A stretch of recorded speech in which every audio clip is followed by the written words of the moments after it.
Hello everyone, welcome to AI sciences. आज हम पढ़ेंगे थर्मोडायनेमिक्स ऑफ एड्सॉर्प्शन। ठीक है, थर्मोडायनेमिक्स ऑफ एड्सॉर्प्शन, जैसे कि हमें पता है एड्सॉर्प्शन क्या है। ये स्पॉन्टेनियस प्रोसेस है।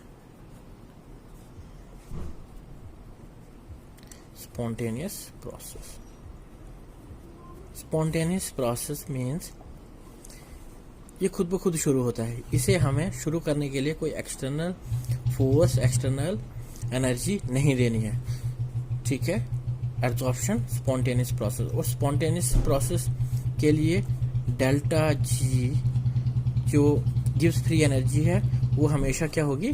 नेगेटिव। गिव्स फ्री एनर्जी क्या होगी इसके लिए? एड्सॉर्प्शन के लिए, स्पॉन्टेनियस प्रोसेस के लिए नेगेटिव। हमें एक रिलेशन पता है, delta G is equal to delta H minus T delta S. Delta G क्या है?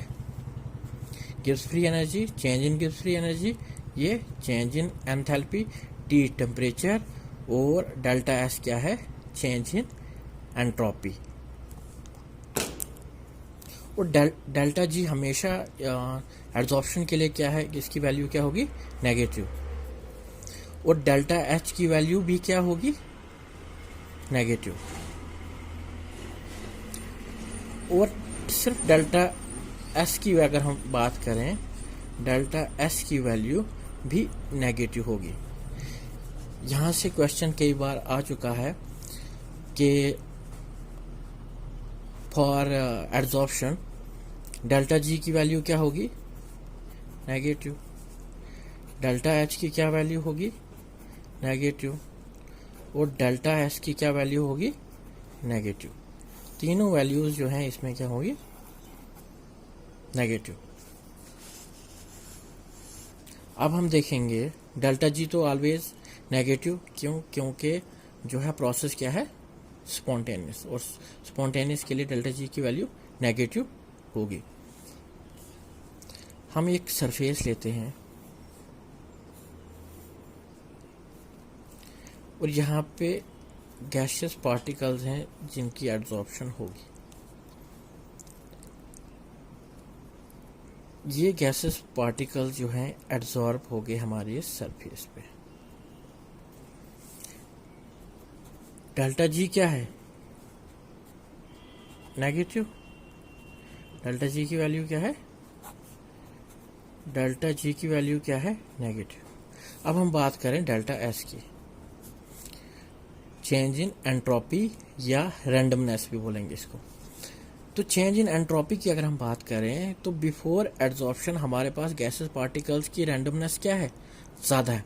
कोई इधर घूम रहा है, कोई इधर घूम रहा है, कोई इस मोशन में है, कोई यहाँ घूम रहा है, कोई यहाँ घूम रहा है। लेकिन जो ही एड्सॉर्प्शन होगी तो ये सब एक ऑर्डरली, ये सारे के सारे पार्टिकल्स ऑर्डरली अरेंज हो जाएंगे सरफेस पे। तो इनकी रैंडमनेस क्या होगी? डिक्रीज। तो इसलिए डेल्टा एस की भी वैल्यू क्या हो जाएगी? नेगेटिव हो जाएगी। अब ये जो रिलेशन है हमारे पास, delta G is equal to delta H minus T delta S. Delta S की वैल्यू क्या हो गई? नेगेटिव। जब डेल्टा एस की वैल्यू नेगेटिव हो गई तो ये वाला जो फैक्टर है, ये वाली जो वैल्यू है माइनस टी डेल्टा एस, जब ये नेगेटिव हो गई तो ये यहाँ पे भी माइनस है, तो माइनस माइनस ये सारी वैल्यू क्या हो जाएगी? पॉजिटिव। ये सारी वैल्यू क्या हो जाएगी? Overall minus T delta S की वैल्यू जो है पॉजिटिव हो जाएगी। लेकिन डेल्टा जी का तो हमें पता है कि ये नेगेटिव है। ये अगर पॉजिटिव है और हमें ओवरऑल वैल्यू डेल्टा जी की क्या चाहिए? नेगेटिव।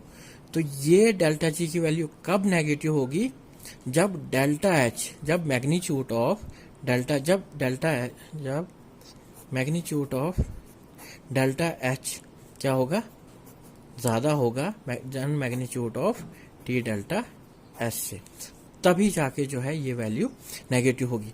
ये वैल्यू पॉजिटिव आ गई और ये अगर इसका मैग्नीट्यूड जो है कम है, मीन्स ये कम नेगेटिव है, तो ये वैल्यू पॉजिटिव हो जाएगी, जो कि एड्सॉर्प्शन के लिए वैलिड नहीं है। डेल्टा जी की वैल्यू पॉजिटिव नहीं होनी चाहिए। तो ये वैल्यू अगर पॉजिटिव है तो इस वैल्यू को नेगेटिव लाने के लिए डेल्टा एच जो है एंट्रोपी, ये एंथैल्पी चेंज, इसकी वैल्यू, इसका मैग्नीट्यूड जो है ज़्यादा होना चाहिए, इसकी वैल्यू ज़्यादा बड़ी होनी चाहिए, तभी जाके जो है डेल्टा जी की वैल्यू जो है हमारे पास नेगेटिव आएगी। यहाँ से क्वेश्चन कई बार आ चुका है और कई बार आता भी है कि एड्जॉर्प्शन के लिए जो है डेल्टा जी की वैल्यू क्या होगी, एड्जॉर्प्शन के लिए डेल्टा एच की वैल्यू क्या होगी, और एड्जॉर्प्शन के लिए delta S, T delta S नहीं है, डेल्टा एस। ये गिब्स फ्री है, change in Gibbs free energy, change in enthalpy और चेंज इन एंट्रोपी या रैंडमनेस। तो इन तीनों की वैल्यूज क्या होंगी, हमेशा नेगेटिव।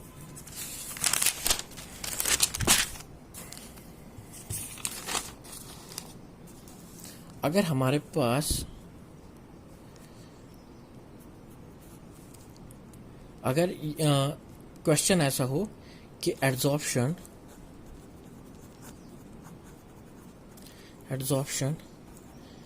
इज एक्सोथर्मिक, ये तो हमें पता है, adsorption is exothermic in nature, ये तो ट्रू है। और अगर ऐसा आए कि adsorption is always exothermic, exothermic वो प्रोसेस होता है जहां पे हीट एनर्जी इवॉल्व होती है, हीट एनर्जी देते हैं, हीट एनर्जी जो है प्रोसेस सिस्टम से जो है बाहर आती है, उसको हम बोलते हैं एक्सोथर्मिक। एंडोथर्मिक वो प्रोसेस होता है जिसमें हमें हीट एनर्जी प्रोवाइड करनी पड़ती है किसी भी रिएक्शन के लिए, किसी भी प्रोसेस के लिए।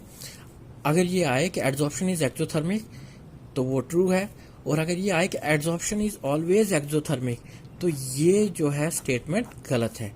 एड्जॉर्प्शन इज जनरली एक्सोथर्मिक तो ठीक है, लेकिन ऑलवेज नहीं होती। इसकी अगर हम एग्जांपल ले लें कि adsorption of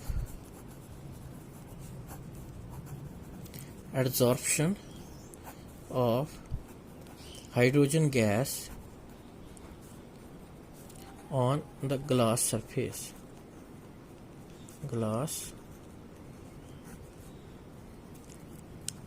absorption of hydrogen gas on glass surface जो है ये एक्सोथर्मिक नहीं होता प्रोसेस, ये होता है एंडोथर्मिक, ये प्रोसेस होता है endothermic. Absorption of hydrogen gas on glass surface ये प्रोसेस होगा एंडोथर्मिक। एंडोथर्मिक तो होगा लेकिन इसमें भी डेल्टा जी, क्योंकि ये स्पॉन्टेनियस प्रोसेस है एब्जॉर्प्शन, डेल्टा जी की वैल्यू इसमें भी नेगेटिव ही होगी। अब वो कैसे होगी वो हम देखते हैं। हमारे पास क्या रिलेशन है, delta G is equal to delta H minus T delta S. इसमें हम इसमें चेंज इन एंट्रोपी की बात देखेंगे, किस वाली एब्जॉर्प्शन में, absorption of hydrogen gas on glass surface. Change in entropy क्या होगी, ये हमने एक सरफेस ले ली,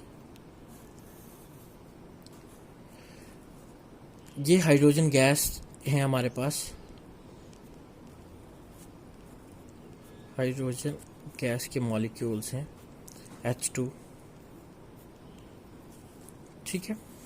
ये जब एड्जॉर्ब होंगे हमारी इस सरफेस पे तो इनकी एड्जॉर्प्शन से पहले इनके बीच का बॉन्ड जो है टूट जाएगा, यहाँ पे बॉन्ड डिसोसिएट हो जाएगा। तो यहाँ पे पहले एंट्रोपी क्या है, कम, यहाँ पे एंट्रोपी क्या है, कम। लेकिन जो ही ये इनके बीच के बॉन्ड जो है ये टूट जाएंगे तो एंट्रोपी जो है वो बढ़ जाएगी। मीन्स डेल्टा एस की वैल्यू जो है यहाँ पे इंक्रीज हो जाएगी, पॉजिटिव आ जाएगी।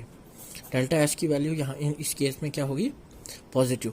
क्योंकि हमने बॉन्ड को आपस में ब्रेक करना है और इसके लिए हमें एनर्जी की ज़रूरत है, बॉन्ड एसोसिएशन एनर्जी। अगर ये हाइड्रोजन एक एटम है, ये दूसरा है, ये हाइड्रोजन मॉलिक्यूल है H2 है, तो हाइड्रोजन एक H को, ये हाइड्रोजन मॉलिक्यूल है H2, तो ये बॉन्ड जो है हमने ब्रेक करना है। तो इस बॉन्ड को ब्रेक करने के लिए हमें बॉन्ड डिसोसिएशन एनर्जी की जरूरत पड़ेगी, और जब हम वो एनर्जी जब हम देंगे तो ये रिएक्शन जो है एक्सोथर्मिक नहीं रह के एंडोथर्मिक रहेगी। क्यों? क्योंकि हम इस प्रोसेस को होने के लिए हमें जो है इन बॉन्ड्स को ब्रेक करने के लिए हम यहाँ से हीट प्रोवाइड कर रहे हैं, एनर्जी यहाँ से प्रोवाइड कर रहे हैं ताकि ये बॉन्ड जो है टूट जाएं। जब ये बॉन्ड्स टूट जाएंगे तो randomness delta S change in entropy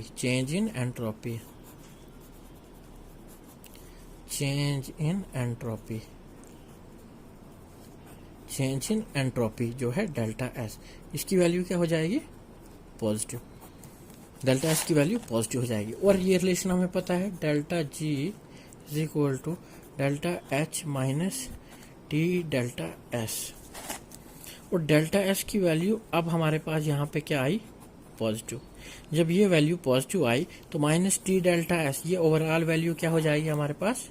negative. ये वैल्यू नेगेटिव हो गई। और ये भी हमें पता है कि delta H change in enthalpy क्या है हमारे पास? नेगेटिव। और ये अगर नेगेटिव है तो डेल्टा जी का तो हमें पता है कि ये वैल्यू जो है हमेशा नेगेटिव ही रहेगी, क्योंकि ये प्रोसेस क्या है? स्पॉन्टेनियस प्रोसेस के लिए delta G change in free energy हमेशा इसकी वैल्यू नेगेटिव रहेगी।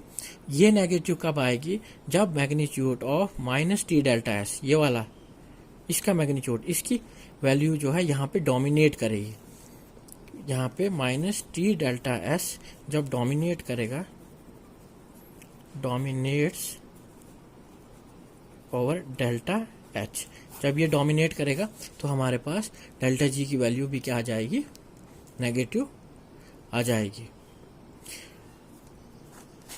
इस लेक्चर में हमने क्या पढ़ा? थर्मोडायनेमिक्स ऑफ, इसको फ्लैशबैक मारेंगे, थर्मोडायनेमिक्स ऑफ एडसॉर्प्शन। इसमें इंपॉर्टेंट पॉइंट है, डेल्टा जी की वैल्यू हमेशा नेगेटिव, डेल्टा एच की वैल्यू हमारे पास नेगेटिव।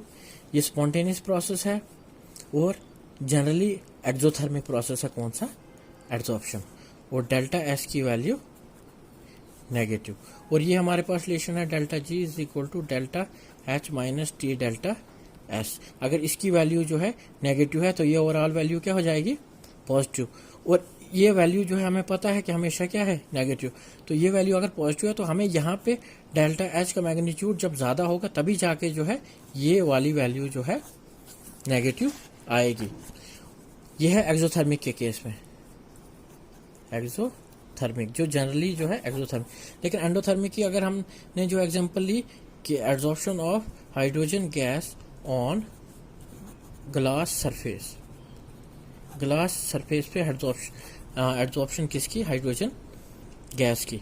तो यहाँ पे पहले क्या है? ये हाइड्रोजन मॉलिक्यूल यहाँ पे ये पहले डिसोसिएट हो जाएंगे, हाइड्रोजन के बीच का बॉन्ड ब्रेकअप हो जाएगा। और इस बॉन्ड को ब्रेकअप करने के लिए हमें यहाँ से एनर्जी हीट प्रोवाइड करनी पड़ेगी, बॉन्ड डिसोसिएशन एनर्जी। और उसकी वजह से डेल्टा एस की वैल्यू जो है पॉजिटिव आ जाएगी, डेल्टा एस की वैल्यू पॉजिटिव हो जाएगी। और delta G is equal to delta H minus T delta S. Delta S अगर वैल्यू पॉजिटिव हो गई तो minus T delta S overall value क्या हो जाएगी? ये ओवरऑल वैल्यू जो हमारे पास नेगेटिव हो जाएगी। तो हमें पता है कि डेल्टा जी जो है हमेशा इसकी वैल्यू क्या होगी? नेगेटिव। तो ये कब नेगेटिव होगी? जब माइनस टी डेल्टा एस की वैल्यू जो है, इसका मैग्नीट्यूड जो है ये डोमिनेट कर लेगा किस पे? डेल्टा एच पे। ये थी हमारे पास थर्मोडायनेमिक्स ऑफ एडसॉर्प्शन। इसके मैं आपको नोट्स देता हूँ, आप इसका स्क्रीनशॉट ले लेना।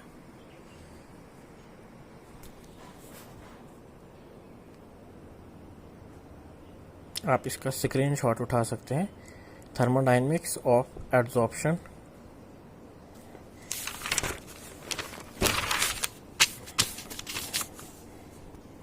और ये भी जहाँ पे adsorption is exothermic in nature but not always, इसका भी आप स्क्रीनशॉट उठा सकते हैं।